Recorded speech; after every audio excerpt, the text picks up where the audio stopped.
Seorang pria tengah berada di atap sekolah memandang jauh ke depan. Perlahan dia berbalik dan menjatuhkan dirinya. Scene kemudian beralih ke 10 hari yang lalu. Pria itu adalah seorang guru SMA bernama Hiragi. Seperti biasanya pagi hari itu, para guru bersenam sebentar kemudian menyiapkan diri untuk mengajar di kelas. Hiragi terlihat kemudian membawa kotak besar, tiba-tiba muridnya sengaja menyenggolnya. Hiragi memang guru yang sering diejek dan dikasari oleh murid-muridnya karena ia guru yang cupu dan pendiam. Tapi pagi itu dia akan menunjukkan dirinya yang sebenarnya. Hiragi masuk ke kelas 3A. Dia adalah guru sekaligus wali kelas dari kelas itu. Tak lama 3 murid Badung dengan santainya masuk walaupun terlambat dan menendang Hiragi. Ketika pelajaran dimulai, tanpa diduga, Hiragi berkata, "Mulai saat ini kalian akan aku sandra. Dan sampai tujuanku tercapai, kalian tak boleh meninggalkan kelas." Semua murid bingung dan sebagian lagi tertawa menyangka gurunya itu hanya bercanda. Mereka mengira ini hanya permainan Hiragi karena 10 hari lagi adalah hari kelulusan, jadi mungkin guru mereka itu ingin bermain-main. Satu dari 3 anak Badung, Kai, merasa Hiragi sedang konyol lalu pergi untuk keluar, tapi ternyata pintunya terkunci. Kai lalu berteriak menyuruh Hiragi membuka pintunya. Tapi tiba-tiba Hiragi menahan Kai lalu mengambil pisau lipat dari sakunya.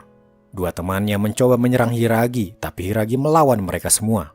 Ini pertama kalinya Hiragi melawan murid-muridnya itu. Kai kemudian dikunci di lantai dan pisaunya Hiragi tancapkan hanya beberapa senti dari wajahnya. Hiragi kemudian membuka laptopnya dan menekan tombol di jam tangannya. Sebuah ledakan besar terjadi di lantai paling atas.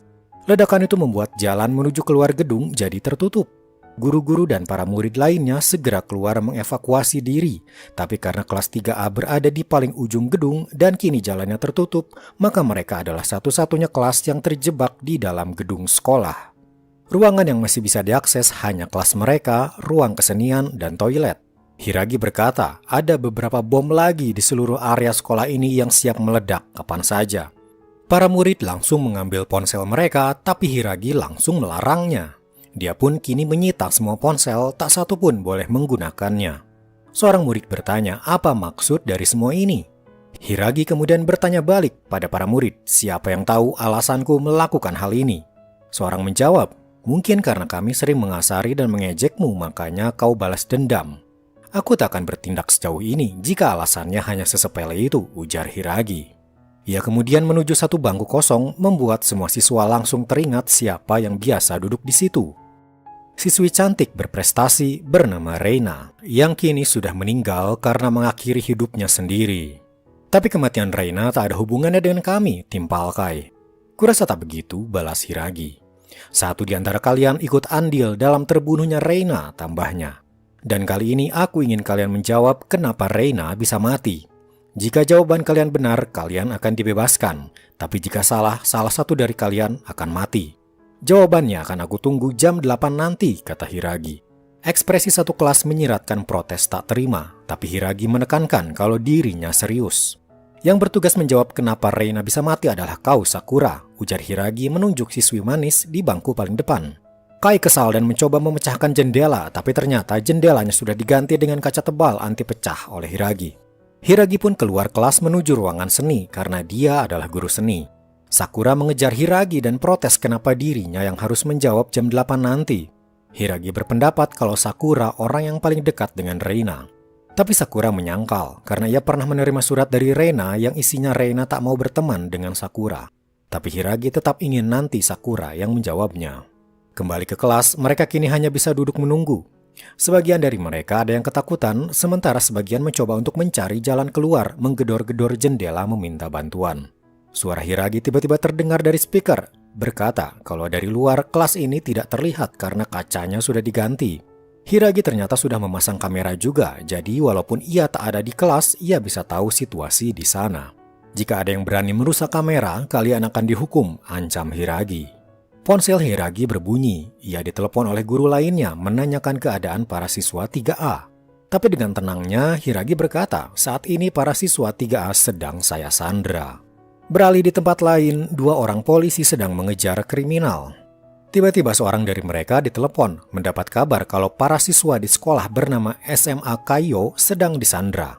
Kembali ke sekolah, siswa cowok bernama Ren terlihat menenangkan pacarnya, Suzune, dari situasi menakutkan ini dan berkata kalau semuanya akan baik-baik saja. Sementara itu, 3 siswa pergi ke toilet. Ternyata salah satu dari mereka berhasil menyembunyikan tab dan mereka berencana untuk menelepon bantuan. Namun lagi-lagi suara Hiragi muncul di speaker. Ternyata ia juga bisa melihat keadaan di toilet. Ia pun datang dan menyita tab tersebut. Selain itu, Hiragi menutup jendela di toilet dengan lempengan besi agar para siswa tidak bisa kabur. Sementara di luar, para guru terlihat panik dan bingung apa yang harus dilakukan. Kemudian datang para polisi, bertanya apa benar tengah terjadi penyanderaan. Para guru heran dari mana polisi tahu soalnya mereka belum melapor. Ternyata Hiragi sendirilah yang tadi menelepon. Hiragi menyalakan speaker luar membuat para guru dan polisi di luar bisa mendengarnya. Dia tiba-tiba meledakkan sebuah gudang di dekat mereka, memberi ancaman jika para polisi atau guru bertindak gegabah, dia bisa membunuh para siswa kapanpun ia mau. Di dalam kelas, para siswa kembali berdiskusi, tapi mereka hanya bisa melakukan satu hal, yaitu mencari jawaban alasan kenapa Reina mengakhiri hidupnya. Sementara itu, para polisi meminta biodata Hiragi. Ternyata Hiragi baru mengajar 6 bulan di SMA Kayo. Menurut kepala sekolah, Hiragi menggantikan seorang guru yang cuti karena ada insiden matinya seorang siswi bernama Reina yang terjadi 6 bulan lalu. Di dalam kelas, mereka sedang membicarakan Hiragi kenapa dia bertindak sejauh ini demi Reina. Seorang dari mereka yang hobi membuat video berkata ia pernah merekam Hiragi yang sedang melukis Reina. Mereka lalu berkata, bukankah Sakura adalah teman dekat Reina? Apa kau tahu sesuatu? Tanya mereka pada Sakura. Tapi Sakura tak menjawab apa-apa. Namun dalam dirinya, Sakura teringat yang sebenarnya, betapa dekatnya dia dengan Reina semasa masih hidup. Awal kedekatannya dengan Reina adalah ketika ia diam-diam merekam Reina yang mendapat penghargaan sebagai atlet sekolah di bidang renang. Reina adalah atlet nasional dan prestasinya membuat SMA Kayo bangga. Diam-diam Sakura sering memfoto Reina. Suatu hari, Reina memergoki Sakura dengan puluhan foto dirinya di mejanya. Sakura yang kepergok itu jadi salah tingkah. Dia pun meminta maaf dan berkata Reina bagiku bagai seorang dewi. Sakura menyukai Reina ibarat otaku yang menyukai karakter anime. Kepolosan Sakura ini membuat Reina tertawa. Mereka pun saling bertukar nomor telepon dan dari situlah kedekatan mereka terbentuk. Mereka cukup sering jalan bersama, bahkan Reina memberikan sapu tangan untuk Sakura. Bahkan ketika ada yang mengajak Reina pulang, Reina menolaknya dan malah memilih pulang bersama Sakura. Suatu hari di atap sekolah, Reina bertanya, menurutmu aku ini orangnya seperti apa? Sakura menjawab, Reina bagaikan pusat alam semesta, tangguh, tak terpengaruh oleh orang-orang. Sementara aku orangnya pelin-pelan, bahkan sekelas memanggilku si budak, jawab Sakura. Reina hanya tersenyum sambil berkata, aku harap aku sekuat itu. Tapi bukankah dia pakai doping? Kai tiba-tiba berujar di kelas. Jadi harusnya eskul renang lah yang harus bertanggung jawab, bukan kita, tambahnya. Siswa yang lain pun mengiyakan. Tapi beberapa siswa dari eskul renang di kelas itu tak terima. Beralih pada para guru, mereka kini kedatangan para orang tua siswa yang meminta kejelasan anak mereka apa benar disandra. Tak hanya itu, kini media dan TV pun mulai datang dan meliput. Kepolisian pusat pun kini datang ke sana. Seorang komandan bernama Toru ingin melihat sendiri bagaimana situasi di SMA itu. Tak lama, para sniper dan pasukan khusus mulai masuk ke gedung sekolah untuk menyelamatkan Sandra. Hiragi melihat itu semua dari CCTV yang ia pasang. Waktu kini jam 8:15 dan Hiragi masuk ke kelas. Dia mendatangi Sakura dan bertanya, apa jawabanmu? Ayo katakan saja tentang doping tadi, saran siswa lain pada Sakura. Kai menendang bangku, tak sabar karena Sakura masih saja terdiam. Akhirnya Sakura mengatakannya, Reina ketahuan memakai doping jadi dia mengakhiri hidupnya. Kau yakin itu jawabanmu? Apa kau lihat sendiri dia memakai doping? Tanya Hiragi. Sakura jadi bimbang, lalu akhirnya meralat jawabannya. Apa yang sebenarnya terjadi adalah Reina dibully oleh seisi kelas karena masalah doping itu. Tak hanya bangkunya yang dicoret-coret, kabar itu juga beredar di media sosial. Reina jelas menyangkalnya, tapi ia tak punya keberanian melawan. Sejak saat itu, Reina diabaikan. Para siswa lain menganggap dirinya tak ada. Lalu sebuah surat datang dari Reina untuk Sakura. Isinya dia tak bisa lagi berteman dengan Sakura. Hal itu membuat Sakura perlahan menjauhi Reina juga. Bukan karena suratnya, tapi lebih kepada Sakura juga takut akan dibully karena masih berteman dengan Reina. Penjelasan itu membuat si sekelas kini merasa dipojokkan. "Jadi kau menyalahkan kami?" tanya mereka pada Sakura. "Kau merasa tak bersalah, jadi kami yang bersalah?" tanya mereka. Lalu mulailah mereka menjelekkan Reina lagi. Sakura teringat di atap sekolah, Reina pernah berkata, "Jika ada yang menjelekkanmu, aku akan melawannya dan berteriak untuk membelamu." Ingatan itu muncul lagi dan ketika Kai berkata dia memang pantas mati, Sakura berdiri dan menerjang Kai hingga terjatuh. "Kalian tak tahu apa-apa tentang dia," ujarnya. "Hanya karena satu berita tak valid, kalian langsung membulinya," teriak Sakura. Sakura mengeluarkan surat dari Reina lagi. Terlihat di satu hurufnya pudar, menandakan sebenarnya Reina menulisnya saat ia menangis. Air mata itu menyiratkan tanda, "Sebenarnya aku sangat ingin bersahabat denganmu dan semua berita itu tak benar. Tapi aku takut aku jadi dibully juga," Sakura mengaku. "Jadinya aku menghindari Reina juga, padahal surat itu adalah permintaan tolongnya untukku," ujarnya. "Jadi ini adalah kesalahanku, salahkulah Reina kini mati," ujar Sakura. Hiragi berkata, "Itu ada benarnya juga, tapi bukan itu sumber dari penyebab kematian Reina. Aku tahu karena Reina pernah memberitahuku kenapa dia sampai mengakhiri hidupnya. Dan itu tugas kalian sampai 10 hari ke depan, mencari penyebab utama Reina mati." Hiragi kini mulai mencari satu siswa untuk ia bunuh karena jawaban Sakura salah. Satu kelas mulai panik dan memberontak, tapi Hiragi tak peduli dan bahkan terlihat bersemangat. Dia bahkan meledakkan atap kelas, membuat para siswa kembali terdiam. "Kalau begitu, Sakura saja dipilih untuk kau bunuh," ujar salah satu siswa. "Dia kan sudah menjelaskan dan dia mengaku salah, jadi wajar kalau dia dibunuh," tambahnya. Yang lain hanya diam seolah setuju. "Jadi kalian tega teman sekelas kalian mati demi agar kalian bisa hidup?" Hiragi tertawa. "Kalian ini memang baji," ujarnya. "Kalian ingin lulus dari sini dengan sifat busuk kalian yang seperti ini? Jangan kabur dari masa lalu kalian, hadapilah dan berubahlah," ujar Hiragi. Alarm tiba-tiba berbunyi.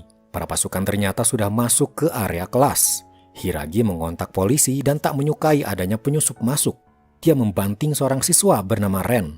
Dia mengambil pisau kemudian menancapkannya tepat di dadanya. Teriakan di kelas tadi terdengar oleh para polisi, membuat para pasukan tadi akhirnya mundur. Sisi kelas menatap tak percaya Hiragi benar-benar membunuh Ren. Dia menyeret tubuh Ren menuju ruang seni dan menyuruh Sakura membawa laptopnya. Di ruang seni, Sakura melihat lukisan Reina yang sudah dirobek-robek. Di baliknya, sebuah lukisan Reina lagi, tapi dia sedang tersenyum. Hiragi kembali mengontak polisi. Jika ingin Sandra dibebaskan, setiap pengguna media sosial bernama Mind Voice harus memberikan uang 100 yen. Para polisi mengecek medsos itu yang berjumlah 50 juta pengguna. Itu artinya Hiragi meminta tebusan 5 miliar yen. Esok paginya, para siswa terlihat sedang senam sambil tersenyum seolah kejadian kemarin tak ada. Ternyata itu adalah perintah dari Hiragi, memaksa mereka untuk tetap tersenyum bahkan setelah kengerian kemarin yang mereka alami. Entah apa maksudnya, apakah Hiragi memang benar-benar psikopat atau ada hal lain di baliknya. Sementara itu, para polisi tengah memeriksa info siswa yang kemarin malam terbunuh. Dia bernama Ren, dan orang tuanya kini meminta kejelasan tentang anak mereka, apakah benar terbunuh di malam itu. Hiragi tiba-tiba menghubungi para polisi lagi, dan berkata kalau uang yang terkumpul dari para pengguna Mind Voice baru 400.000 yen, jauh dari target 5 miliar. Tapi polisi menilai Hiragi bersikap terlalu tenang. Itu artinya tujuan Hiragi bukanlah uang tebusan. Kembali ke kelas, kini mereka sedang sarapan. Lalu Suzune, pacar dari Ren, mengamuk pada Sakura karena dia menganggap gara-gara Sakura lah Ren kini mati. Di sisi lain, siswa cowok terlihat masuk ke ruang seni. Hiragi tiba-tiba keluar dan memergoki mereka sedang ada di sana. Mereka pun gugup, kemudian kembali ke kelas. Pagi itu Hiragi memulai pelajarannya, yaitu membahas kematian Reina kembali. Dia berkata berita Reina yang memakai doping tersebar di media sosial bernama Mind Voice. Hiragi menemukan sebuah akun yang terus-menerus memposting berita itu. Nama akunnya adalah Yari Nige X. Satu postingan yang disorot Hiragi adalah sebuah video yang akun itu upload. Terlihat dia di loker Reina memegang botol obat doping. Video terpotong, lalu terlihat Reina meminum obat di depan lokernya. Tentu saja dari video itu kelihatannya Reina sedang minum doping. Tapi Hiragi berkata, video itu adalah sebuah rekayasa, sengaja dibuat untuk memfitnah Reina. Pemilik akun Yarini GX ada di kelas 3A ini dan tugas kalian hari ini adalah mencari siapa orangnya, ujar Hiragi. Waktunya sampai jam 8 malam dan jika kalian tak berhasil maka satu di antara kalian akan mati.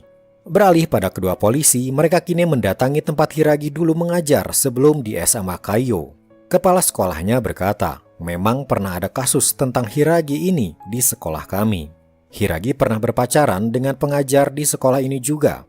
Tapi rumornya Hiragi bersikap kasar padanya hingga kekasihnya itu sekarang terkena gangguan mental. Kembali ke kelas, dua siswa yang tadi pagi ke ruang seni berkata mereka tak melihat jasad Ren di ruangan Hiragi. Itu artinya Ren mungkin masih hidup. Hiragi hanya berpura-pura membunuhnya. Beberapa dari mereka kini menganggap Hiragi hanya menakut-nakuti mereka saja.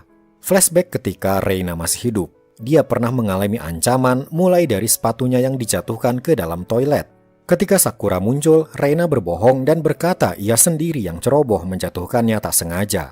Lalu ketika pulang, seolah ada yang mengikutinya. Bahkan suatu hari, Reina pernah mendapatkan baju renangnya digunting. Puncaknya adalah ketika ia di kamarnya, jendela dilempari batu. Kembali ke kelas, siswi bernama Usami melihat Sakura memegang sapu tangan dan bertanya dari mana ia mendapatkannya. Ini pemberian Reina, jawab Sakura. Usami terlihat kesal dan ia teringat waktu itu Usami pernah memberikan sapu tangan tadi pada Reina. Mereka berfoto dan Usami menguploadnya sambil berkata, kalau foto bersama Reina, followersku bisa bertambah banyak. Reina terlihat sedih mendengar alasan Usami ingin berteman karena hanya ingin populer. Usami menemui Hiragi di toilet dan berkata, kau sudah tahu siapa pemilik akun itu kan? Lagian percuma saja membuatnya mengaku, toh Reina sudah mati, ujar Usami. Kau ini terlihat melindungi si pemilik akun itu, ujar Hiragi dengan tenang. Terserahlah, jawab Usami, asalkan yang mati malam ini bukan aku, sambil pergi. Tapi di luar sudah ada Sakura dan siswi bernama Yuzuki. Mereka mendengar perkataan Usami tadi. Usami langsung pergi meninggalkan mereka. Tak lama, Kai dan dua siswa datang membawa tongkat. Mereka masuk dan langsung menyerang Hiragi. Sementara itu, 3 siswa lain masuk ke ruang seni untuk memastikan apakah Ren masih hidup. Alarm tiba-tiba berbunyi ketika mereka menyentuh gagang pintu dan Hiragi segera datang. Kepalanya berdarah sehabis melawan Kai. Hiragi mengamuk membuat para siswa ketakutan. Beralih pada kedua polisi, kini mereka mengunjungi mantan kekasih Hiragi. Ayahnya menyambut mereka dan mengobrol. Menurut ayahnya, Hiragi adalah pria menakutkan. Fumika, nama wanita itu, kini jadi menderita gara-gara Hiragi. Waktu pun berlalu dan kini sudah hampir jam 8 malam. Di kelas, Kai yang tidak sabaran mulai bertanya pada satu persatu siswa. Dia sampai mendorong temannya untuk mendapatkan jawaban. Seorang siswa balik menuduh. Kai yang paling emosian menurutnya justru terlihat mencurigakan. Kau pernah berkata Reina pantas mati kan? Ujarnya. Kai marah dan memukulnya. Seorang siswi berkata video itu direkam di ruang ganti wanita, jadi rasanya bukan siswa cowok pelakunya. Mereka juga jadi mencurigai Usami dan Sakura yang mungkin adalah pelakunya. Lalu Hiragi pun masuk ke dalam kelas dan bertanya apakah pelakunya sudah ketemu. Mereka diam saja. Hiragi akhirnya berkata, kalau begitu satu dari kalian akan mati. Namun tiba-tiba ponsel Hiragi berbunyi. Nama Fumika terlihat di layar. Hiragi terkejut lalu mengangkat telepon. Tapi suara yang ia dengar adalah suara polisi, seolah ingin memperlihatkan pada Hiragi kalau penyelidikan mendalam dilakukan pada orang-orang terdekat Hiragi. Tiba-tiba para siswa menyergap Hiragi kemudian membuka paksa jam tangannya. Kai memukulinya berkali-kali. Tapi tanpa diduga, Hiragi menekan tombol di kakinya. Loker di kelas meledak. Hiragi ternyata sudah tahu jam tangannya pasti akan diincar. Jadi dia menggantinya dengan yang palsu lalu memasang yang asli di kakinya. Hiragi jadi kesal dan menyuruh para siswa berbaris di depan. Tepat di atas kalian ada bom yang siap meledak, ancam Hiragi. Jika kalian macam-macam, kalian bisa mati. Kai merasa emosi. Coba saja kau pasti tak berani, tantang Kai. Bahkan Ren yang kau tusuk pun sebenarnya belum mati kan? Kau mau menantangku? Oke, selangkah lagi kau bergerak, kalian akan mati, ucap Hiragi. Kai semakin terpancing emosi dan bersiap melangkah. Kau mau sebuah nama kan? Tiba-tiba Yuzuki menyela Kai. Yuzuki pun berteriak pada semuanya. Siapapun kamu, ayo mengakulah supaya kita semua selamat, teriak Yuzuki. Yang lain mulai berteriak hal yang sama. Serahkan dirimu, ucap mereka. Sakura di pojokan meremas sapu tangannya. Akulah orangnya, ucap Sakura pada akhirnya. Kau yakin kau pelakunya? Hiragi ingin penegasan. Kalau begitu apa passwordnya? Password dari akun YariniGX. Sakura hanya terdiam, tak bisa menjawab. Kau ini bodoh, ucap Usami tiba-tiba pada Sakura. Akulah si pemilik akun itu, ucapnya, lalu mengatakan passwordnya. Dan benar, akunnya pun terbuka. Kini satu kelas merasa tak percaya, Usami bisa setega itu pada Reina. Ini semua adalah salah kau, Sakura, ucap Usami. Ternyata sebelum Reina kenal Sakura, Usami sempat dekat dan sering pulang bersama. Tapi semenjak Sakura muncul, Usami merasa diabaikan oleh Reina. Itulah alasan Usami sering meneror Reina hingga Reina ketakutan. Reina pernah memohon agar jangan menerornya terus. Kalau kau mati, aku akan berhenti, jawab Usami. Tapi video itu bukan aku yang merekam, lanjutnya. Aku hanya menguploadnya karena waktu itu di lokerku ada DVD berisi video itu. Sakura berkata, kalau masalahnya adalah aku, kenapa tak memberitahuku? Demi apapun, aku akan mundur menjauhi Reina jika itu bisa mencegah Reina dari kematiannya. Hiragi kemudian berkata, Usami, bahkan ketika Reina mati, kau tidak merasa bersalah dan malah menyalahkan Sakura? Selama ini kau hidup menyalahkan orang lain, tak mau mendengarkan siapapun. Hak apa kau menceramahiku? Tanya Usami. Karena aku ini gurumu, jawab Hiragi. Sudah tugasku membimbingmu. Untuk itulah, hari ini aku berdiri di hadapan kalian. Usami, kau adalah tipe orang yang tak bisa membayangkan betapa sakitnya jika seseorang menggunting bajumu, melempari jendelamu, sampai memfitnahmu di sosial media. Hiragi menjelaskan, sebenarnya Reina tak pernah membencimu. Dia justru menyalahkan dirinya. Waktu itu Reina pernah berkata, aku menolak Usami tanpa memberitahu alasannya. Harusnya aku menjelaskan padanya kalau aku ingin berteman dengan Usami dengan tulus, jangan ada pansos atau apapun. Usami terduduk menangis. Sakura memberikan sapu tangan pemberian Reina, lalu menjelaskan, ketika aku mendapatkan sapu tangan ini, Reina pernah berkata, teman baikku menyukai gambar di sapu tangan itu. Reina selalu menganggapmu sebagai teman. Hiragi kemudian berkata, besok kita akan lanjutkan lagi pelajarannya. Seorang dari mereka protes, kenapa kita masih tetap disandra? Hiragi menjawab, karena siapa yang merekam video itu belum tertangkap. Sampai pelaku perekaman itu diketahui, kalian akan tetap di sini. Kai dan yang lainnya mengikuti Hiragi dan bertanya, apa kau benar-benar membunuh Ren? Kami tak percaya. Aku ini tak sebaik yang kalian pikirkan, jawab Hiragi. Tiba-tiba melempar sepotong tangan. Ren sudah dipotong dan direndam formalin agar tidak bau. Mereka ketakutan dan kembali ke kelas. Kemudian di ruangannya, Hiragi menonton video seorang wanita. Ternyata Fumika, mantannya. Di video itu, Fumika berkata tentang dirinya sebagai guru ingin melakukan yang terbaik untuk para murid-muridnya. Mungkin kadang kita perlu berselisih dengan mereka dan mengajarkan mereka tentang menjadi manusia, ucap Fumika. Hiragi ditelepon oleh polisi lagi dan menanyakan kabar para siswa.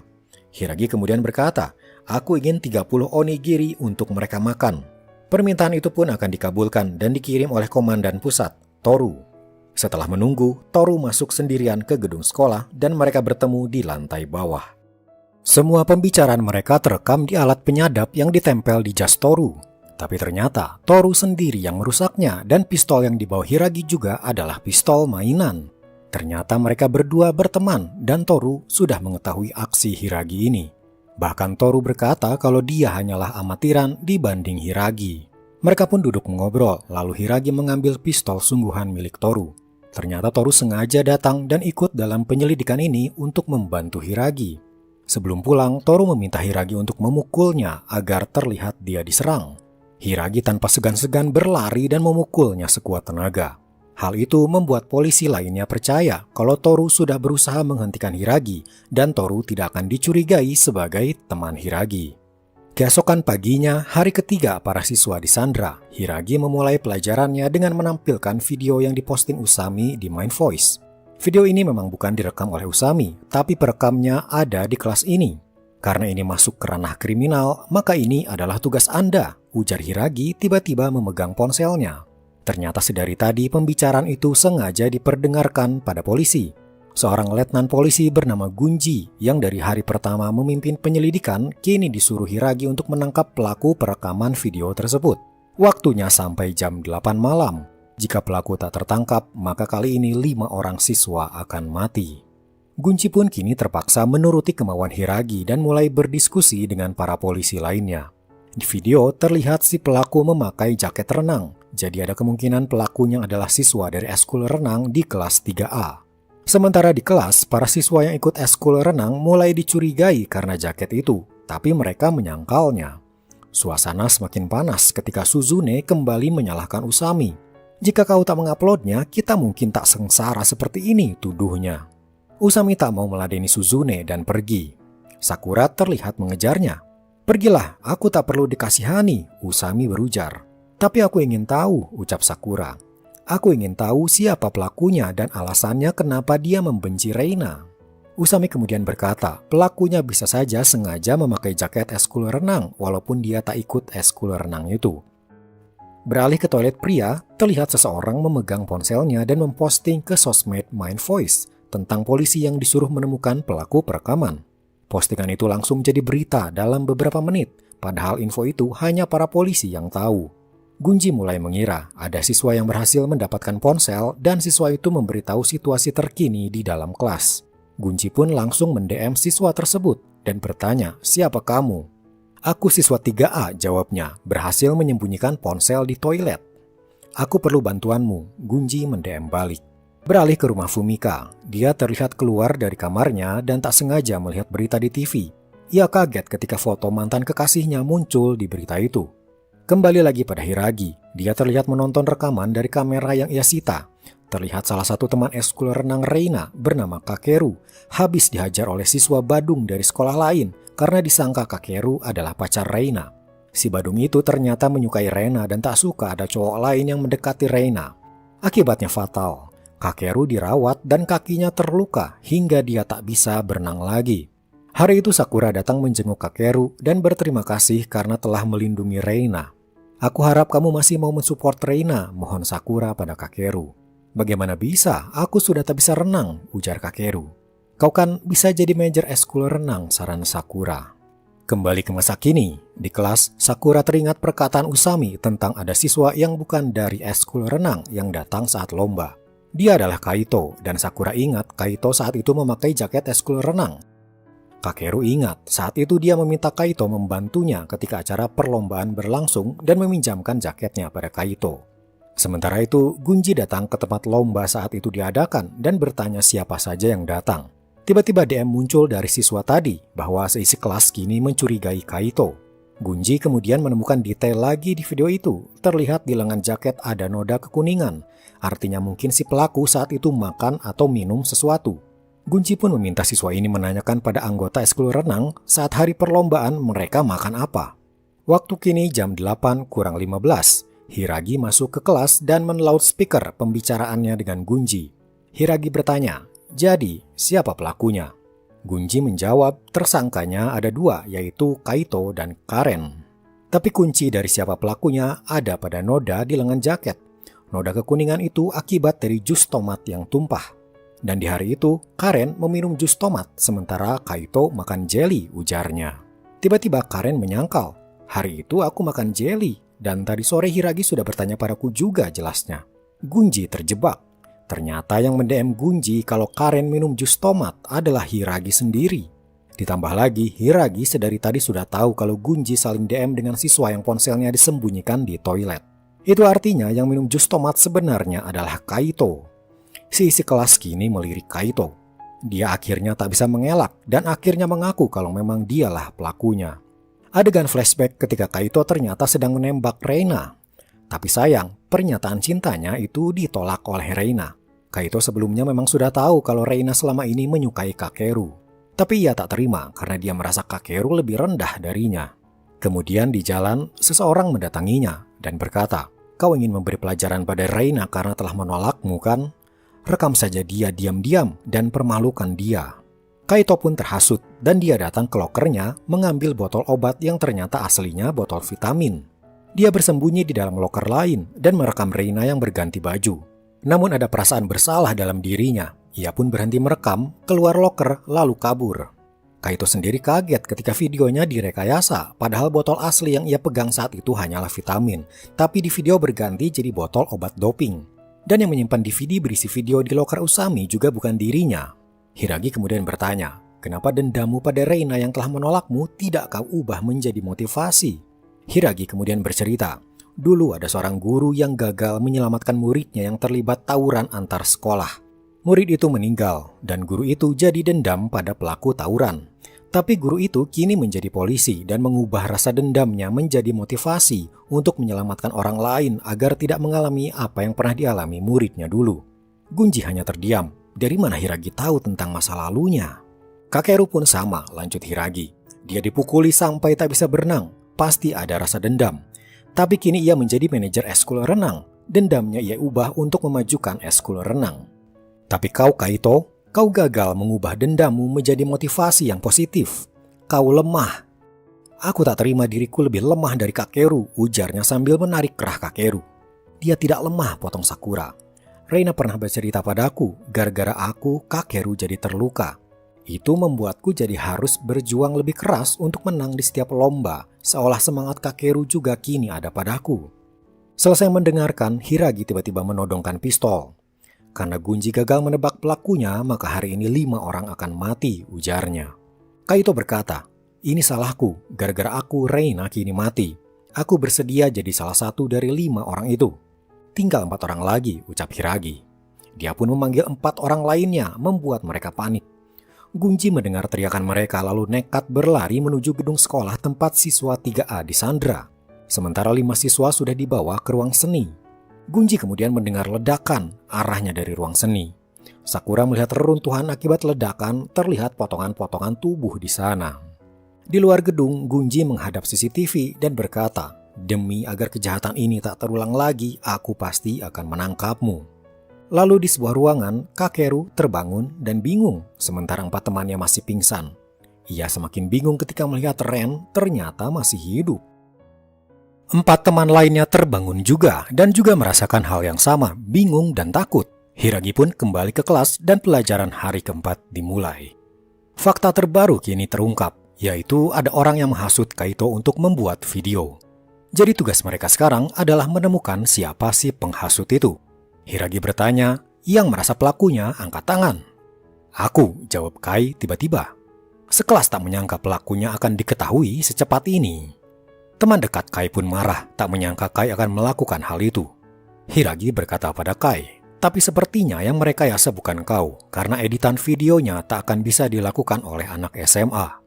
Hiragi pun meminta pada Kai untuk mengatakan siapa pelaku perekayasa video itu. Tapi Kai tutup mulut. Ia tak mau mengatakannya. Hiragi berkata, jika sampai jam 8 malam nanti kau tak buka mulut, maka 10 siswa akan mati hari ini. Sementara itu para guru dan polisi semakin kewalahan karena para orang tua terus mendesak mereka meminta kabar dari anak-anak mereka. Tak lama muncullah 2 anak kecil ke situ.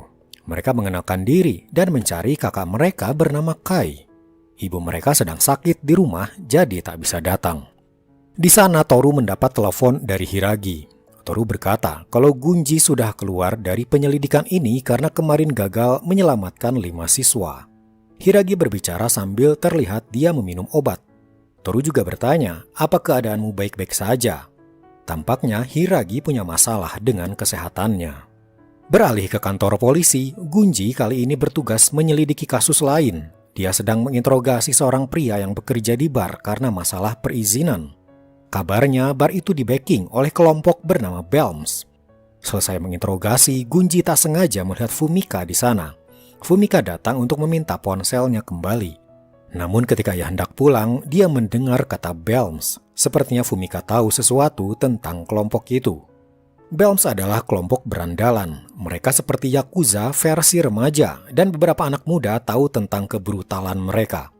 Ada rekaman video. Reina terlihat curhat tentang Belms ini pada Hiragi. Siswa cowok yang merekam curhatnya Reina itu kini bercerita pada Sakura. Kailah yang menyelamatkan Reina dari kejahatan Belms. Sakura pun menghampiri Kai dan mengucapkan terima kasih karena dulu pernah menyelamatkan Reina. Tapi Kai seperti yang tak peduli dan seperti menutupi suatu kebenaran. Beralih pada 2 adik Kai, kini mereka diantar oleh kedua guru menuju rumahnya. Ibu Kai sedang sakit dan 2 adiknya masih kecil-kecil. Di sana ibunya bercerita, Kai pernah bercita-cita menjadi seorang dancer. Tapi tiba-tiba ibunya jatuh sakit. Kai pun terpaksa bekerja sana-sini demi memenuhi kebutuhan sehari-hari. Akhirnya Kai mengubur impiannya menjadi dancer. Kembali pada Kai, dia teringat suatu kejadian. Saat itu seorang teman dancernya berkata, "Bukankah kau sekelas dengan Reina? Di sini banyak yang ngefans padanya. Kalau kau bisa mempertemukan Reina dengan mereka, kau akan dapat 200.000 yen dan kau bisa jadi dancer lagi." Kai pun terpaksa menyetujuinya karena ia memang butuh uang untuk keluarganya. Kai mengajak Reina ke sebuah tempat sepi. Namun tak disangka mereka ternyata anggota Belms dan berusaha membawa paksa Reina. Kai tak tahu hal ini bakal terjadi, lalu langsung menghajar mereka untuk menyelamatkan Reina. Hiragi muncul dan berbicara pada Kai. "Apa ada yang kau sembunyikan?" Namun ketika mengobrol, tiba-tiba Hiragi tampak sangat kesakitan. Kai hanya terdiam melihatnya. Hiragi beristirahat sejenak di ruangannya. Ponselnya berdering dan nama Fumika muncul di layar. Hiragi mengira itu dari polisi lagi dan mengabaikannya. Namun ketika dicek, ada voice note masuk dan suara Fumika terdengar. Fumika berkata, "Apa kau melakukan ini semua demi aku? Tolong berhentilah, jangan buat dirimu menderita." Sementara di kelas, Kai sedang dipaksa oleh teman-temannya untuk mengatakan siapa perekayasa video Reina, tapi Kai tetap diam saja. Terjadilah keributan di antara mereka. Hiragi masuk ke kelas dan menyudahi pertengkaran mereka. Kai tiba-tiba berkata, "Sensei, bagaimana kalau kita berkelahi? Jika kau menang, aku akan mengatakan semuanya. Tapi jika aku menang, Sensei harus membebaskan kami semua."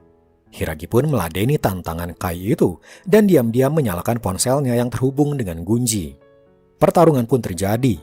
Di tengah pertarungan, Hiragi sesekali berkata, "Waktu itu kau mengajak Reina demi mendapatkan uang kan? Gara-gara kau, Reina hampir disakiti. Tapi kenapa akhirnya kau malah menyelamatkannya? Dan yang merekayasa video Reina itu adalah Belms kan?" Saat itu memang rekaman itu diserahkan pada Belms dan imbalannya Kai mendapat uang. "Kau iri pada Reina karena dia berhasil mencapai impiannya jadi atlet nasional, sedangkan impianmu menjadi dancer hancur." Kai akhirnya mengakuinya, memang benar ia juga iri pada Reina. Di saat anak seumurannya mengejar mimpi, Kai terpaksa harus bekerja demi keluarganya. Dia merasa hidup ini tak adil. "Jangan salahkan keluargamu," ucap Hiragi. "Salahkan dirimu yang tak pernah berbagi kesedihan dan kesulitan dengan orang lain. Kau menanggung semuanya sendiri hingga terjebak dalam kebencian pada Reina." "Percuma saja, takkan ada yang mau menolongku," teriak Kai. Sahabat Kai tiba-tiba mendekatinya. "Jadi kau anggap aku ini apa? Jangan sok keren kau, Kai. Jika kau ada masalah, ceritalah. Walaupun bukan dengan uang, setidaknya aku bisa menjaga adik-adikmu. Kita ini teman, Kai." Kemudian Hiragi berkata, "Tak semuanya di dunia ini bisa kau pikul sendiri. Mintalah tolong kalau kau merasa tak mampu lagi. Tapi ingat, kau adalah orang yang menghancurkan hidup Reina. Jadi sekarang, demi Reina, kau harus mengatakan yang sebenarnya, siapa orang yang merekayasa videonya." Tapi Kai berteriak, "Jika aku mengatakannya, keluargaku pasti tak akan selamat." Karena sebelumnya Kai pernah diancam oleh si pelaku ini agar jangan buka mulut, kalau tidak keluarganya tak akan selamat. Hiragi berkata, "Percayalah padaku." "Bagaimana aku bisa percaya pada seorang pembunuh?" tanya Kai. Sakura tiba-tiba berkata, "Hiragi bukanlah pembunuh. Tadi aku diam-diam datang ke ruang seni. Ternyata para siswa yang kemarin Hiragi bunuh masih hidup. Mereka ada di ruangan Hiragi." Akhirnya Kai pun mempercayainya dan berkata orang yang merekayasa video itu bernama Kishi, pemimpin Belms. Hiragi pun bangkit dan mengambil ponsel dan berkata, "Anda sudah dengar semuanya kan?" Gunji pun paham, dengan info ini para polisi bisa menggerebek Belms. Gunji pun datang ke markas Belms. Ternyata pria yang waktu itu Gunji interogasi adalah pemimpin Belms. Gunji pun berhasil melumpuhkan semua yang ada di sana. Kabar ini pun segera disampaikan pada Hiragi. "Kini tak ada lagi yang mengancam keluargamu," ujar Hiragi pada Kai. Lalu seisi kelas kini menuntut penjelasan, benarkah yang dikatakan Sakura barusan? "Aku akan menjelaskan semuanya," ujar Hiragi. Namun setelah itu, tiba-tiba Hiragi ambruk, tak sadarkan diri. Berita semakin meluas, dan salah satu guru narsis bernama Takechi menjadi pembawa berita di sekolahnya sendiri. Dengan Hiragi yang saat ini sedang pingsan, beberapa siswa berusaha mendobrak ruangan Hiragi untuk membebaskan 6 siswa lain yang dulu disangka sudah dibunuh. Sementara di kelas, Yuzuki tiba-tiba bertanya pada Kai, "Sejauh mana hubunganmu dengan Kishi?" "Aku hanya bertemu beberapa kali, tak dekat," jawab Kai. Yuzuki terlihat cemas sambil menggenggam sebuah kalung. Sementara di ruang seni, akhirnya mereka berhasil mendobrak pintunya. Mereka juga mengambil ponsel mereka lagi. Namun mereka tak menemukan keenam teman mereka. Kemudian mereka melihat sebuah pintu di lantai. Mereka mencoba membukanya, namun terkunci rapat. Namun tiba-tiba seorang siswa bernama Aizawa muncul dan berkata, "Kalau kalian bertindak lebih jauh lagi, aku akan meledakkan ruangan ini." Semuanya bingung, kenapa tiba-tiba Aizawa melakukan ini. Tiba-tiba Aizawa disergap dan dikeroyok. Mereka mencoba melepaskan jam tangannya. Ia pun disuruh untuk membuka pintu lantai. Ketika dibuka, mereka berenam pun terlihat ada di bawah sana. Suzune datang ke bawah sana dan bertemu dengan pacarnya lagi. Ia pun mengajak Ren keluar dari sana, tapi Ren tampak tak senang. Yang lain ikut turun juga dan mengajak ke-6 siswa lain untuk naik dan keluar. Namun anehnya, mereka tampak diam saja, seperti tak mau keluar dari sana. Namun akhirnya mereka mau juga naik ke atas menuju ruang seni. Tapi dari wajah tegang mereka jelas ada yang mereka sembunyikan. Mereka pun mulai berbicara. "Sebenarnya Hiragi melakukan semua ini untuk kita semua," ujarnya. Saat itu ketika mereka berlima baru siuman, Hiragi berkata, "Tujuanku melakukan semua ini adalah untuk mengungkap pembunuhan Reina." Mereka pun bingung. "Ini harus diungkap, karena jika tidak korban berikutnya mungkin salah satu dari kalian," ujar Hiragi. "Kenapa tak lapor polisi saja?" tanya salah satu siswa. "Karena polisi tak bisa mengidentifikasi siapa pelakunya," jawab Hiragi. "Hidupku saat ini tak lama lagi. Ini sebabnya aku mengajari kalian pelajaran terakhir lewat kematian Reina, agar kalian semua belajar tentang sesuatu yang penting dalam hidup kalian." Para siswa yang waktu itu disadarkan oleh Hiragi teringat kembali perjuangan Hiragi ketika menyadarkan mereka. Tiba-tiba Suzune berkata pada Yuzuki, "Bukankah pacarmu itu bernama Kishi?" Yuzuki terlihat panik dan tiba-tiba kabur. Dia menggenggam erat kalungnya dan teringat ketika pertama kali dia bertemu Kishi. Saat itu Yuzuki sangat perlu uang dan ingin menjadi seorang model. Tak sengaja Kishi ada di sana dan berkata, "Kalau kau jadi pacarku, aku bisa membantumu." Kemudian mereka pun berpacaran dan beberapa teman di kelas 3A tahu akan hal ini. Tapi ternyata diam-diam Yuzuki membenci Reina. Suatu hari Kishi memberikan sebuah kalung lalu berkata, "Jagalah kalung ini baik-baik." Semua siswa di ruang seni kini berdiskusi. Sebagian dari mereka memutuskan untuk tetap tinggal, tapi ada beberapa yang ingin pulang saja. Kembali pada Yuzuki, dia masuk ke kelas dan melihat Hiragi masih belum siuman. Yuzuki heran kenapa semua orang terobsesi pada Reina. "Aku benci dia," ujar Yuzuki. "Aku muak melihatnya yang selalu penuh motivasi." "Tapi bukankah kau juga punya motivasi? Kau ingin jadi model kan?" tanya Sakura. "Aku memang ingin," ujar Yuzuki, "tapi sudah banyak yang kukorbankan." Yuzuki kembali ke ruang seni dan melihat beberapa siswa sedang ribut karena ada beberapa yang ingin pulang dan beberapa ingin tetap tinggal. Keadaan di sana semakin ribut hingga akhirnya Kai berteriak, "Jika kalian tak diam, akan kuledakkan ruangan ini agar tak ada yang bisa pulang." Hiragi tiba-tiba muncul, masih tertatih-tatih. "Tak perlu kau lakukan itu," ujarnya pada Kai. Hiragi berkata, "Sebelum memutuskan siapa yang ingin pulang, kita cari tahu dulu info dari Yuzuki. Yuzuki, apa kau takut pada Kishi? Atau kau takut koneksimu hilang dan tak jadi model lagi?" "Ya, aku memang takut mengkhianati Kishi. Aku sudah berjuang menjadi model sejauh ini berkat bantuan Kishi dan Belms," ujarnya. "Selama ini aku mendapat banyak uang dan popularitas dari mereka juga. Lagian, aku tak ada hubungannya dengan video palsu itu. Aku tidak bersalah. Kalau kalian ingin tertawa, tertawalah. Caraku memang kotor, tapi ini satu-satunya cara aku bertahan hidup." "Kau tak salah, Yuzuki," Hiragi menyelanya. "Semua orang berjuang, terus maju, terjatuh, terluka, bangkit, bahkan menggertakkan gigi mereka dan bergerak maju lagi. Kalau dilihat, mungkin itu hal yang memalukan. Tapi itu bagus. Jangan mengira kau akan jadi kuat jika kau tak mempermalukan dirimu sendiri. Tak ada yang salah dengan caramu hidup." Air mata Yuzuki mengalir deras. Merasa untuk pertama kalinya dirinya merasa dihargai. Dia mengambil kalungnya dan membantingnya. Sebuah memory card tersimpan di dalam. Hiragi langsung menyalakan laptopnya dan terlihat sebuah daftar. Itu adalah daftar para pelanggan Belms agar Belms membuat video palsu untuk mereka. Yang mengejutkan adalah salah satu pelanggannya tertulis guru SMA Kaiyo. Hiragi pun langsung mengirim file itu kepada polisi. Berita langsung tersebar di internet kalau pembunuh Reina adalah guru di sekolahnya sendiri. Hiragi juga mengupload daftar itu ke My Voice. Bahkan dia merekam video dirinya dan berkata kalau pembunuh Reina adalah seorang guru. Takechi, guru paling narsis, diundang lagi di acara TV dan berkata tak mungkin seorang guru menjadi seorang pembunuh. Sementara di kelas, Hiragi memulai lagi pelajarannya. Dia pun kini mengizinkan para siswa untuk mandi dan memperbolehkan mereka menggunakan ponselnya lagi. Dia juga berfoto bersama dan menguploadnya ke MindVoice. Komentar bermunculan, kini banyak yang mendukung Hiragi. Mereka kini tahu kalau Hiragi melakukan penyanderaan demi mengungkap kasus pembunuhan Reina. Bahkan Hiragi kini dianggap sebagai pahlawan. Kembali ke kelas, kini Hiragi menelepon para guru dan berkata, salah satu dari kalian adalah pelaku yang meminta Belms untuk membuat video palsu tentang Reina. Hari ini, paling lambat jam 8 malam, pelaku harus menyerahkan dirinya. Kalau tidak, kelas akan meledak dan para siswa akan terbunuh. Para siswa sekarang bingung lagi, bukankah hubungan mereka dengan Hiragi kini sudah membaik?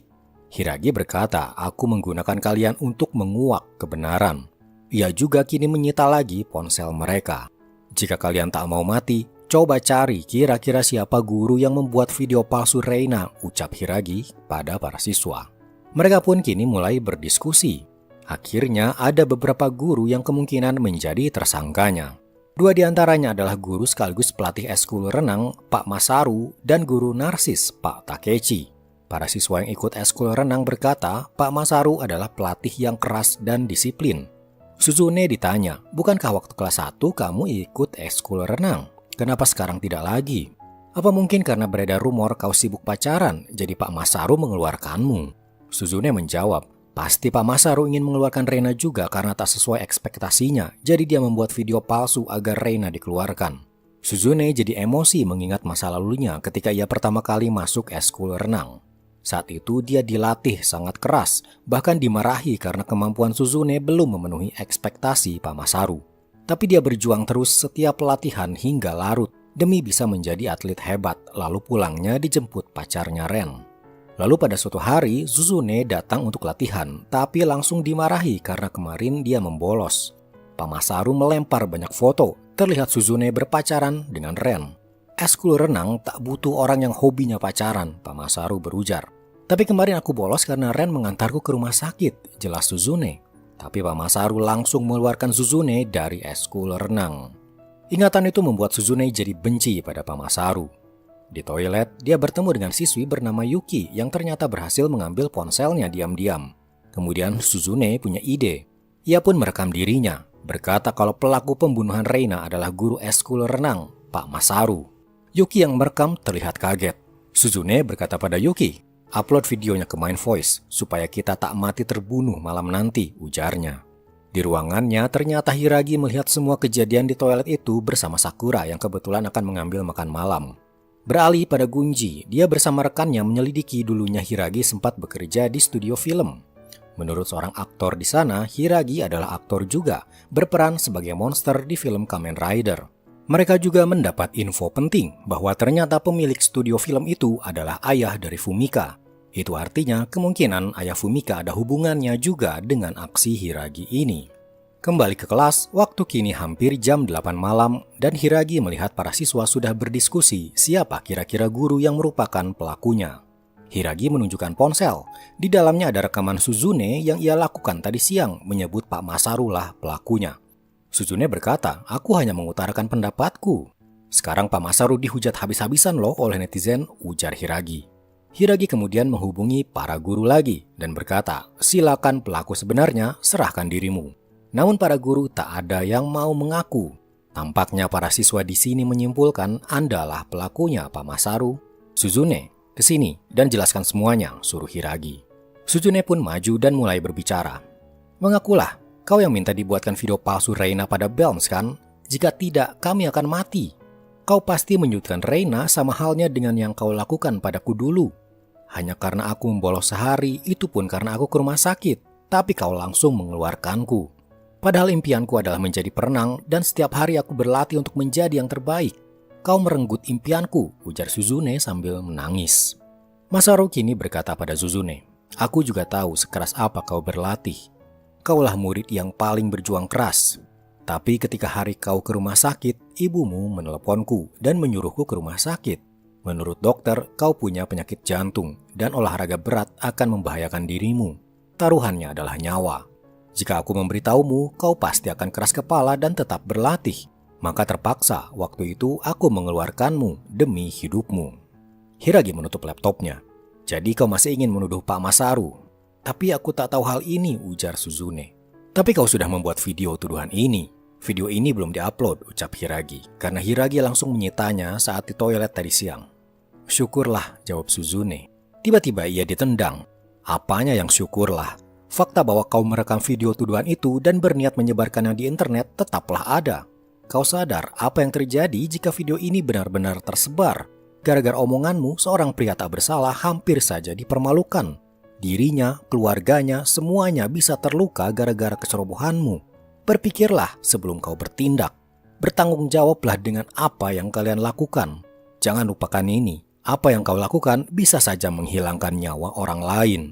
Hiragi menyalakan laptopnya dan berbicara pada para guru. Sayang sekali, karena si pelaku tidak mau mengaku, maka sesuai perjanjian aku akan meledakkan kelas. Tiba-tiba dentuman keras terdengar. Para guru langsung berlarian keluar menuju arah suara. Namun ternyata kelas yang meledak adalah kelas 3B. Hiragi berkata lewat pengeras suara, dengan ini maka terlihat kalau kalian lebih baik membiarkan para siswa mati dan cuma memikirkan diri kalian. Komentar di internet kini bermunculan, sebagian besar kini mendukung Hiragi. Beralih pada Gunji, dia berhasil mendapat info kalau ayah Fumika baru-baru ini membeli banyak bahan peledak. Sementara di rumahnya, ayah Fumika terlihat mengupload sebuah video ke Mind Voice. Kembali ke Hiragi, ia tiba-tiba berkata, pelaku sebenarnya adalah kau, Pak Takechi. Pernyataan Hiragi ini tentu membuat netizen heboh lagi. Ditambah lagi ada sebuah rekaman CCTV memperlihatkan ada pria dan siswi masuk ke sebuah bangunan. Kemudian tak lama terlihat pria itu saja yang keluar, siswi itu menghilang. Spekulasi pun bermunculan. Wajah mereka memang tak jelas, tapi banyak yang mengira Reina dan Takechi lah orang yang ada di video itu. Takechi tak terima dengan hal itu dan di TV dia segera menyatakan bahwa dirinya bukanlah penyebab kematian Reina. Sementara di kelas, di hadapan para siswa, Hiragi menelepon Takechi. Hiragi berkata pada Takechi, malam ini batasnya jam 8 malam, akuilah semua dosa-dosamu. Setelah itu Hiragi memplay sebuah rekaman di hari ketika Reina tewas.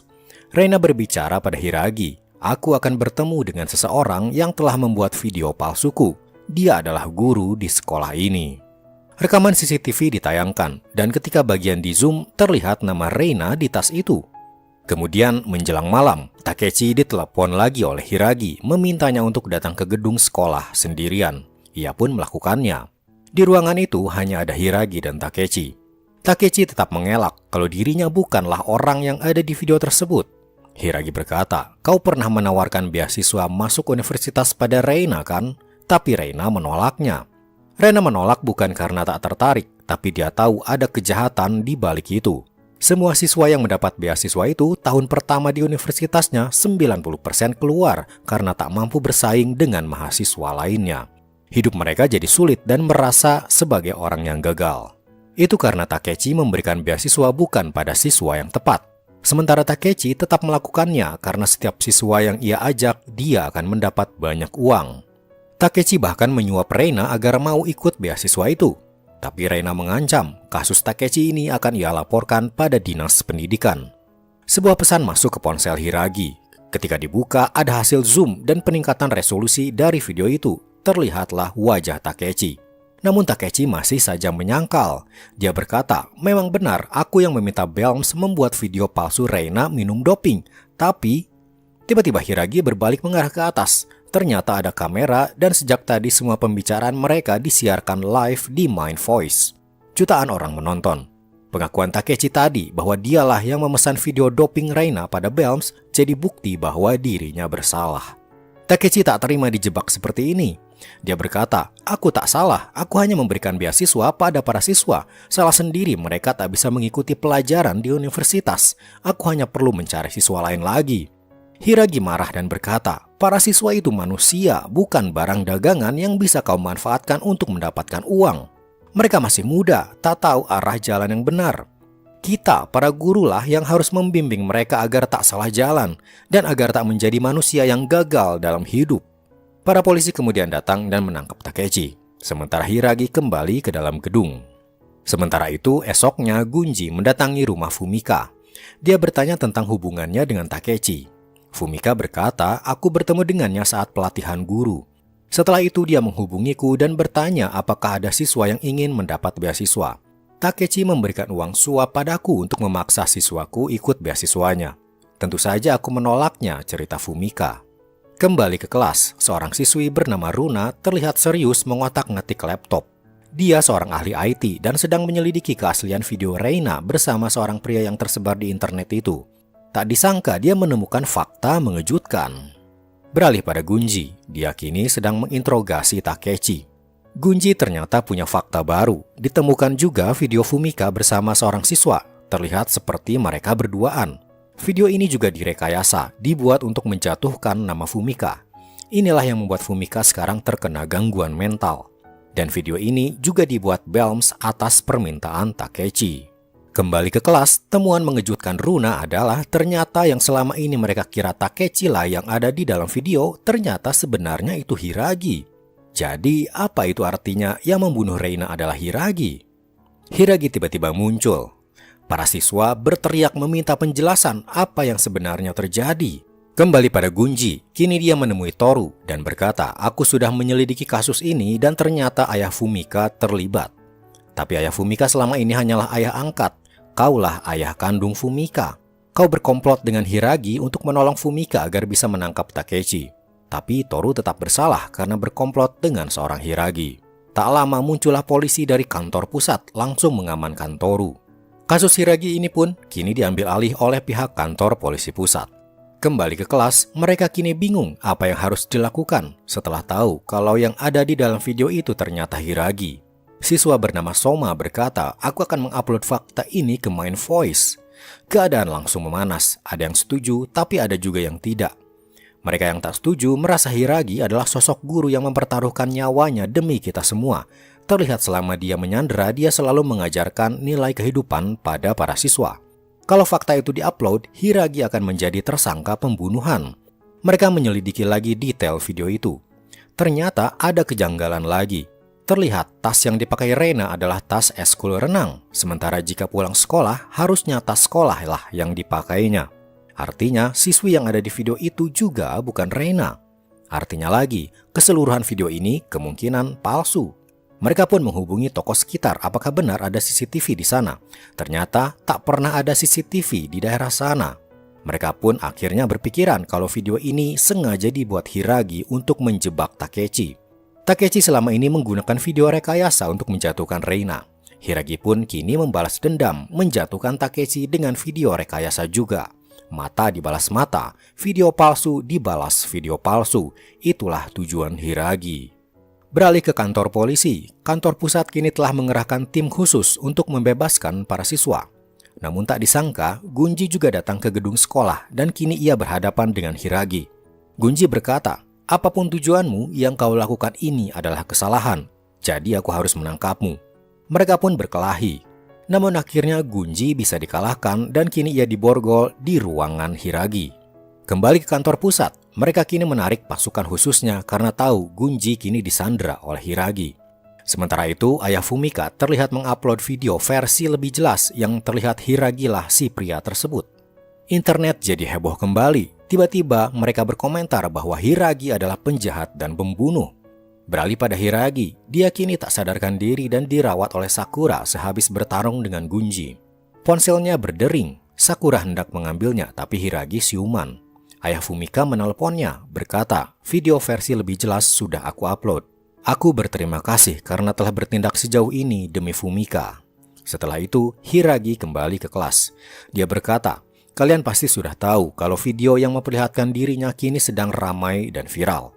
Ini semua adalah bagian dari rencanaku," ucap Hiragi. Hiragi pun kini menceritakan semuanya. Awalnya adalah kekasihnya Fumika yang difitnah seakan-akan berbuat tak senonoh dengan seorang siswa. Pembuat video itu adalah Takechi. Akibat video palsu itu, kekasihku terkena gangguan mental, ujar Hiragi. Lalu, untuk menangkap Takechi, 6 bulan lalu aku pindah ke SMA Kaiyo. Di SMA Kaiyo ini, aku bertemu Reina. Ketika Reina curhat padaku bahwa ada video palsu tentang memakai doping, aku teringat dengan kasus Fumika. Reina berkata, "Akibat video doping itu, aku bukanlah diriku lagi. Aku mulai mendengar suara-suara." Dengan kata lain, Reina terkena gangguan mental juga. Setelah curhat, Reina berkata akan bertemu dengan pelakunya, yaitu Takechi. Tapi pertemuan itu tak pernah terjadi. Hari itu, Reina pun ditemukan tewas.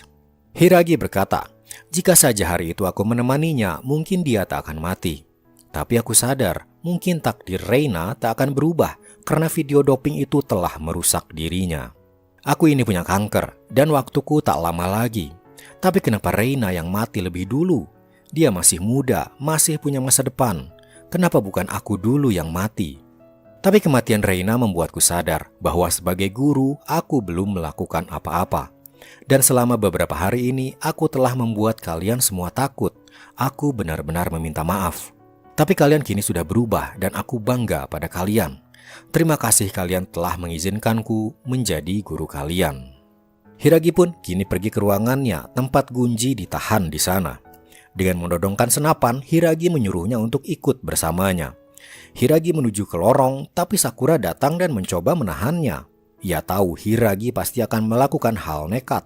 Tapi tiba-tiba Hiragi meledakkan atap, membuat jalannya dan Sakura terhalang. Hiragi dan Gunji sampai di atap gedung sekolah.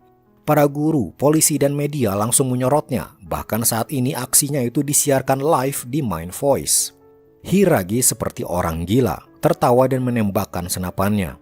Lalu tiba-tiba sebuah tembakan mengenai dadanya. Seketika Hiragi ambruk. Namun tak lama dia bangun lagi. Ternyata dia sudah memakai rompi anti peluru. Hiragi pun berkata, besok jam 8 aku akan live di Mind Voice dan mengatakan semua kebenaran yang selama ini aku perjuangkan. Di saat yang bersamaan, Sakura pun tak disangka bercerita sesuatu yang selama ini ia rahasiakan. Dia berkata, sebenarnya akulah yang membunuh Reina. Tentu saja itu membuat seisi kelas terkejut. Saat itu di hari Reina tewas, sebelumnya Reina bertemu Sakura. Sakura berkata ingin berbicara dengannya dan mengajaknya ke atap gedung. Di sana, Sakura meminta maaf selama ini mengabaikan Reina karena jujur ia takut jadi ikut dibully oleh siswa lain. Namun Reina berhalusinasi seakan Sakura berkata hal negatif padanya. Ternyata Reina sudah terkena gangguan mental, selalu merasa ada suara-suara yang membulinya. Ia pun naik ke pagar dan menjatuhkan dirinya. Sakura berlari tepat menggenggam tangan Reina. Aku sudah lelah, aku kesakitan, beri aku jalan keluar, lirih Reina. Sayangnya tangannya terlepas. Sakura melihat sahabatnya itu jatuh dan tewas. Semua siswa di kelas mendengarnya dan berkata, Sakura, itu bukan salahmu. Beralih pada Hiragi, dia juga bercerita tentang semuanya pada Gunji, alasan kenapa dia menyandera para siswa dan tujuan dari semua ini. Gunji akhirnya percaya pada Hiragi. Tak terasa sudah jam 8 pagi. Hiragi pun kembali ke atap dan sesuai janji dia akan mengungkapkan semuanya. Ternyata dia sudah menyiapkan kamera dan memulai siaran live. Pertama, dia mengupload sebuah video. Terlihat video sebelumnya seorang pria dan siswi yang disangka Reina. Ternyata itu adalah video buatan Hiragi, sengaja untuk menjebak Takechi. Seketika, komentar-komentar pun memaki Hiragi karena telah menipu mereka. Hiragi pun tertawa dan berkata, inilah alasan aku melakukan penyanderaan ini. Di hari-hari awal, kalian menganggapku sebagai penjahat. Tapi di pertengahan, kalian langsung berubah dan menganggapku sebagai pahlawan karena aku mengungkap Takechi lah pelaku video doping Reina. Dan sekarang kalian kembali mencapku sebagai penjahat lagi. Kalian sadar tidak, selama 10 hari ini, sudah berapa kali kalian mengubah pikiran kalian? Aku ingin mengungkap sikap dungu kalian yang seperti ini. Beralih pada para siswa, terlihat mereka kini sedang berusaha membebaskan diri mengangkut reruntuhan. Sementara Hiragi masih live dan berkata, yang membunuh Reina sebenarnya adalah kalian, ujarnya pada para penonton live Mind Voice. Komentar kalian bagaikan jutaan pisau yang menusuk jantung Reina berkali-kali sampai mati. Kalian membulinya karena satu video yang bahkan belum tentu kebenarannya membuatnya memutuskan untuk mengakhiri hidupnya. Mulutmu, tanganmu, daripada digunakan untuk menyakiti, bukankah lebih baik untuk memberikan kebahagiaan pada orang lain? Aku tahu dari jutaan yang menonton ini, banyak yang tak akan peduli pada perkataanku ini. Tapi di antara jutaan ini, ada satu saja yang sadar dan suatu hari nanti akan jadi 10 orang, 100 orang, dan 1000 orang.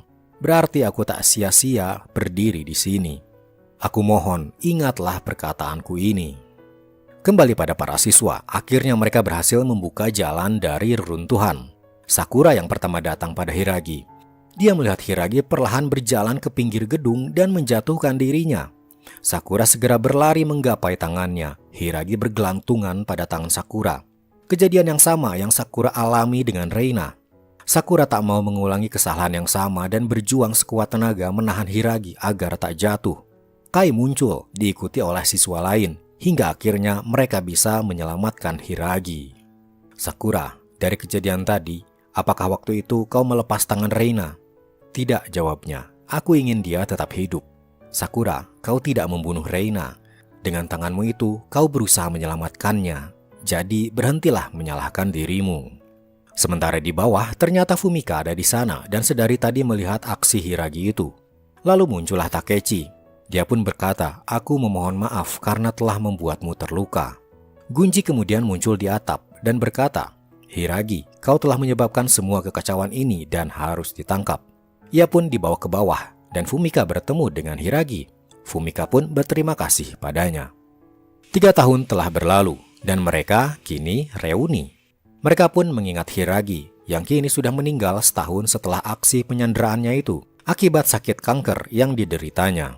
Di kelas, Sakura yang sendirian seolah berbicara pada Hiragi. Sensei, saat ini keadaan tidak banyak berubah. Orang-orang masih saja sibuk dengan urusan mereka sendiri. Masih saja berkomentar ini dan itu di internet sesuka hati mereka. Tapi satu hal yang pasti, selama 10 hari itu, aku dan semua teman sekelas mendapatkan masa muda yang paling berharga. Dan kuharap suatu hari nanti pesan sensei akan sampai pada orang lain juga. Di suatu tempat, seseorang yang mengetik komentar, kau baiknya mati saja, menahan jarinya untuk memposting, kemudian mendelete pesannya itu. Dan film pun selesai. Nah itulah guys, seluruh alur cerita dari drama Hiragi Classroom. Ini sih pesan dari filmnya kuat banget dan sangat relate dengan apa yang terjadi sekarang ini. Kebanyakan orang dengan mudahnya berkomentar negatif di sosmed, seakan lupa bahwa komentar itu bisa menyakiti orang lain, bahkan mungkin merenggut jiwanya. Semoga kita bisa lebih bijak dalam berkomentar di sosmed ya, dan bisa mengambil hikmah dari film ini. Kalau kalian mau film seperti ini lagi untuk admin bahas, yuk subscribe dulu dan like videonya agar kedepannya admin makin bersemangat membuat alur cerita film inspiratif lainnya. Terima kasih kepada kalian yang sudah menonton sampai selesai. Sampai jumpa di film selanjutnya. Bye.